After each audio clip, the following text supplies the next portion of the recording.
Salve, salve simpatia! Hoje nós vamos fazer um rolezinho pra lá de especial. Pra falar a verdade, eu estava com saudades de gravar o rolezinho assim, na rua, sentindo essa vibração das pessoas que passam, do carro, do saciseiro, do vendedor de coco, de tudo mais. E o convidado especial, super especial de hoje, é o cara que gravou o primeiro rolezinho lá nos primórdios, no gênese desse programa. Eu costumo dizer que muita gente tem um dom, ou às vezes mais de um dom. Tem gente que tem vários dons, mas só ele é o dom. 2 metros de puro talento, Dom Chicla, meu querido. Que maravilha. Depois dessa apresentação aí... Esse é o cara. Depois dessa apresentação aí, não tem como não ser o cara não, velho. Não, esse é o falou, cara. Tá falado. Esse é o cara. E é o seguinte, vai dar trabalho para enquadrar, porque quando eu disse 2 metros de puro talento, não é no sentido figurado.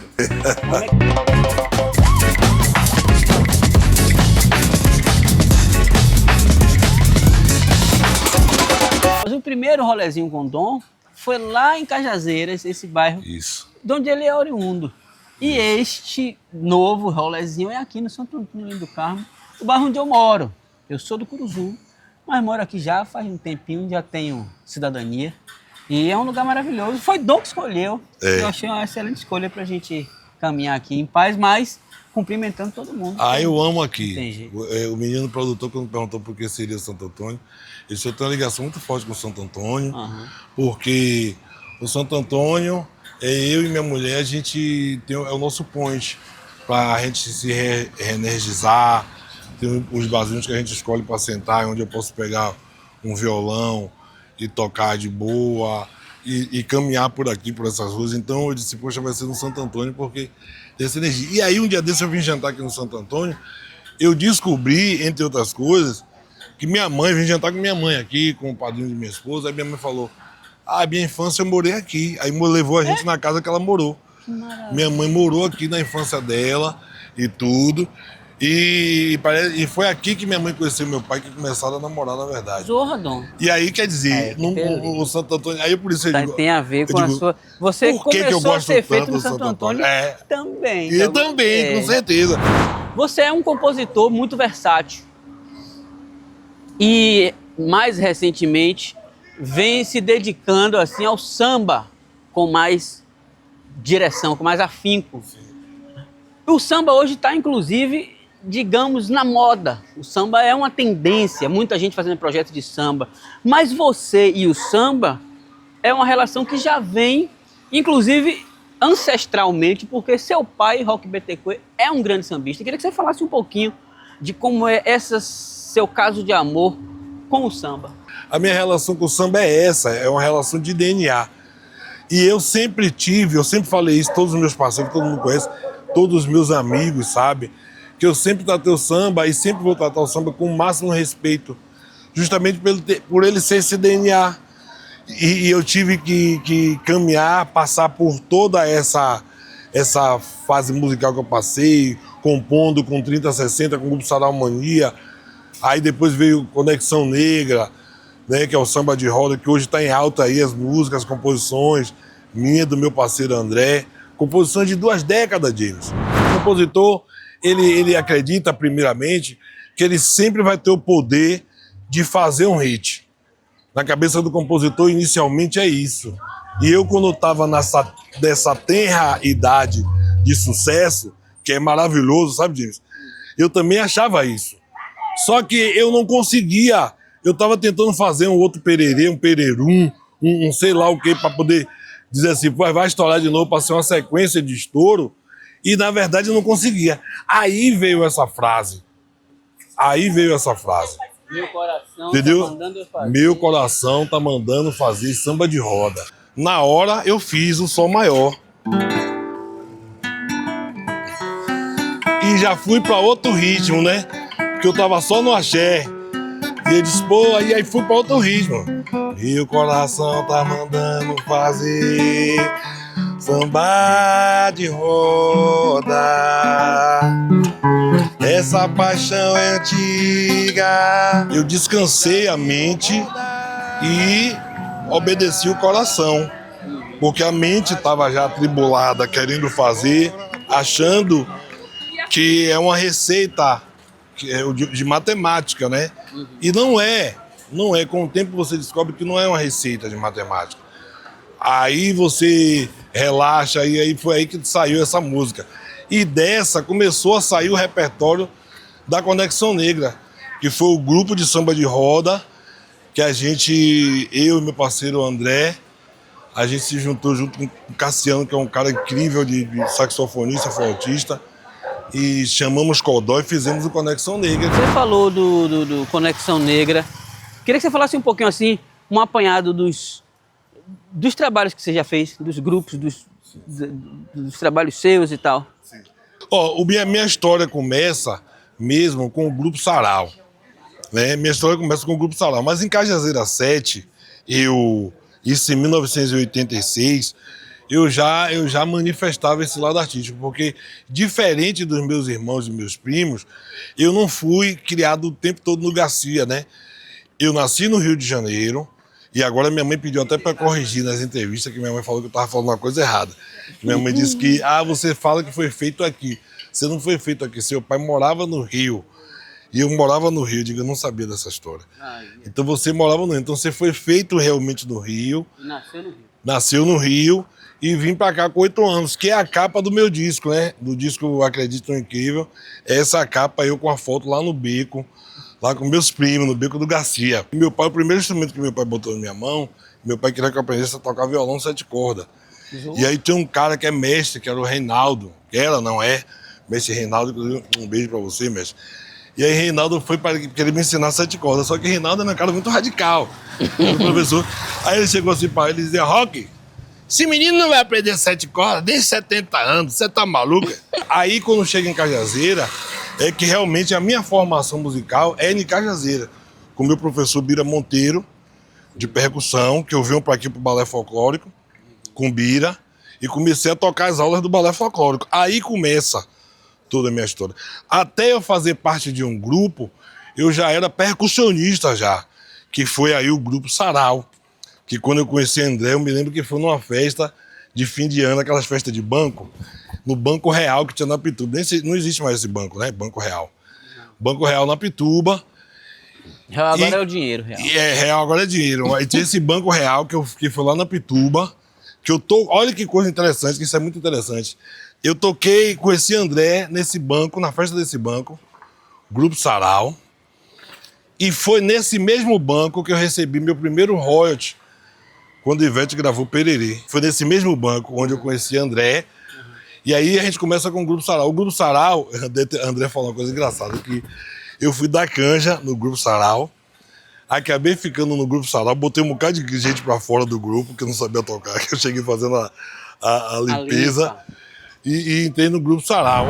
Aí, ó. A gente tem que ter esse tantão de mão. Pô, você é maluco, você vai entrar aqui no documentário. Cara. Oi, irmão, que saudade. Aqui aí, é de gente, vocês sabem, Chegou? todo mundo sabe que eu sou do audiovisual também, né? Também. Todo mundo sabe, então não tem jeito, os meninos estão rodando, tá aí Foguinho, tá ali.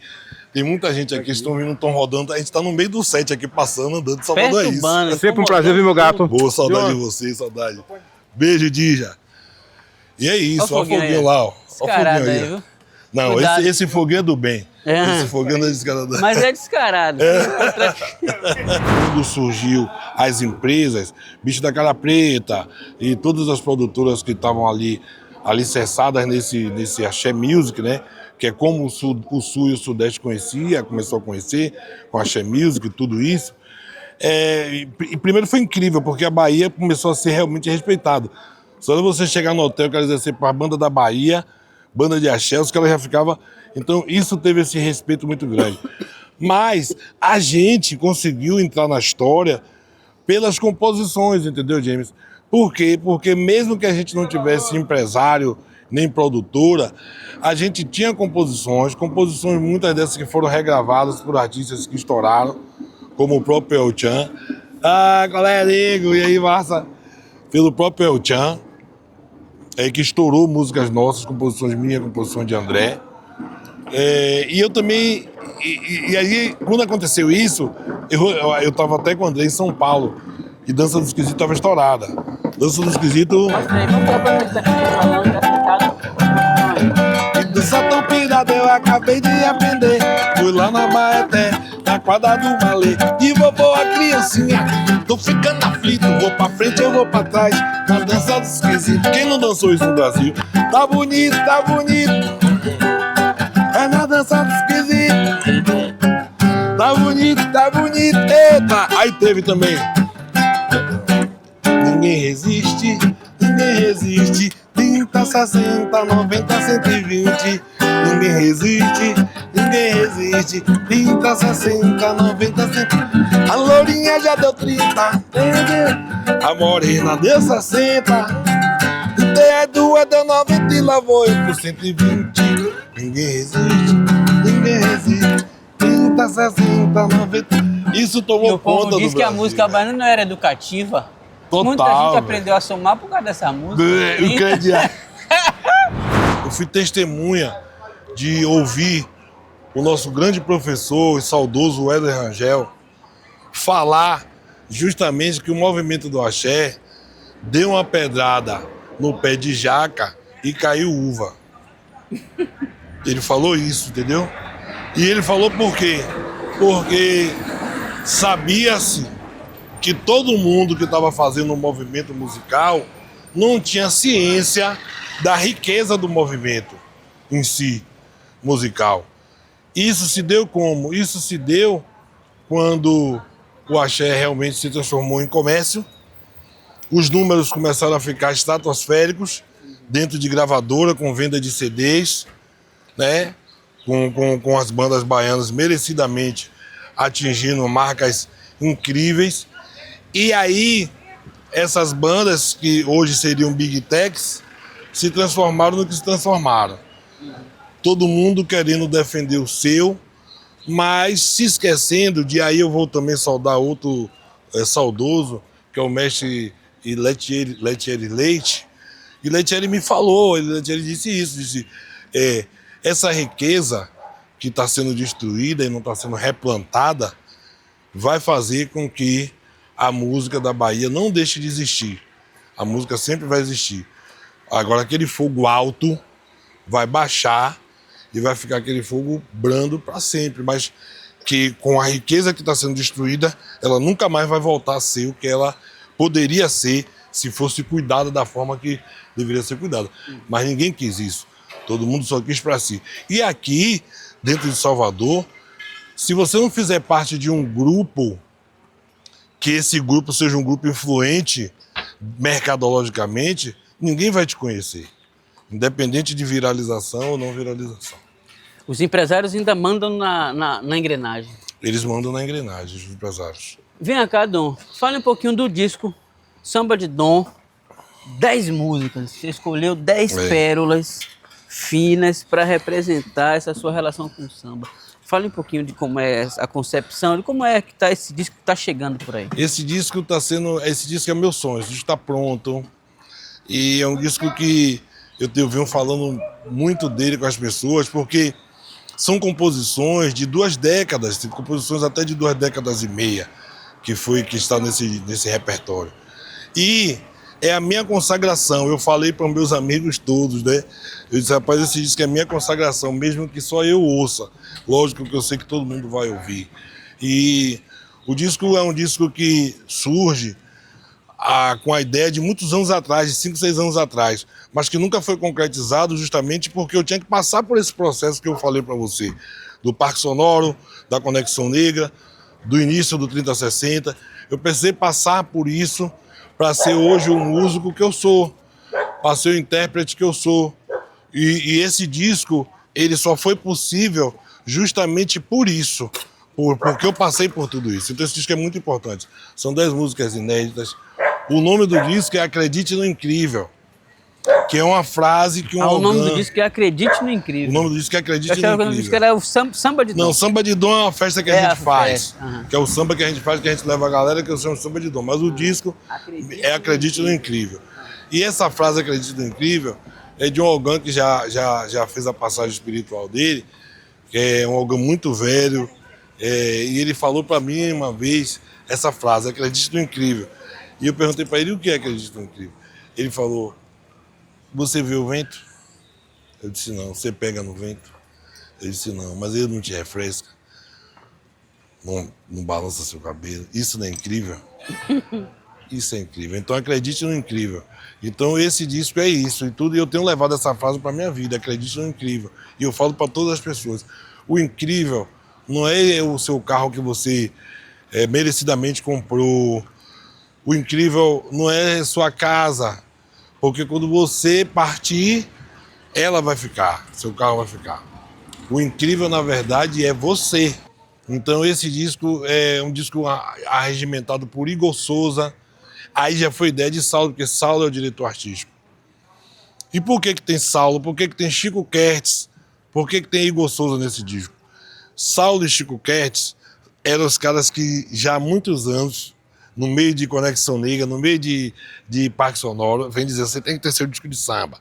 Enquanto você não fizer samba, e essa briga deles era porque eles conheciam as composições. Essas composições que hoje estão aí. Eu lembro que eu falei com o Saulo. E eu falei com o Saulo, aí o Saulo pegou e falou assim, eu disse, eu quero que você venha me ajudar no disco aqui, velho. E aí, Rasta, eu chamo ele de Rasta. Aí ele falou assim, que tal se a gente botar Igor Souza para arranjar as músicas? Tô fazendo um trabalho com ele, pai. Eu não conhecia Igor Souza. Incrível. E eu peguei e mandei uma música para Igor Souza, que foi Tempo de Esperança. Mandei Tempo de Esperança para Igor Souza. Foi a primeira música, e aí Igor Souza falou, rapaz, que incrível. E aí mandou um pré-arranjo para mim. Quando ele mandou o pré-arranjo para mim, os olhos encheu de lágrimas. Você tem uma coisa nas redes sociais também, a gente tava com você que tava lembrando do seu story famoso, Bom Dia, Povo de Luz. Bom Dia, Povo de Luz, justamente. Eu criei isso e eu não sabia que só essa frase, porque geralmente a galera quer ver o vídeo, né? Da pessoa interagindo ali, pai, tudo. Você botou só a frase com E eu só botei rosa. essa frase, Bom Dia, Povo de Luz, Bom Dia, Povo de Luz, até mais pra mim, sabe? É mentira quando você diz assim, porra, quero agregar todo mundo. Não, você bota Bom Dia, Povo de Luz. Porque eu teve uma vez, eu lembro, muito tempo atrás, que eu escrevi. Aí uma menina pegou e escreveu assim, e você sabe se todo mundo é de luz, pra você tá dando Bom Dia, Povo de Luz? Eu digo, você chateou. Eu digo, não.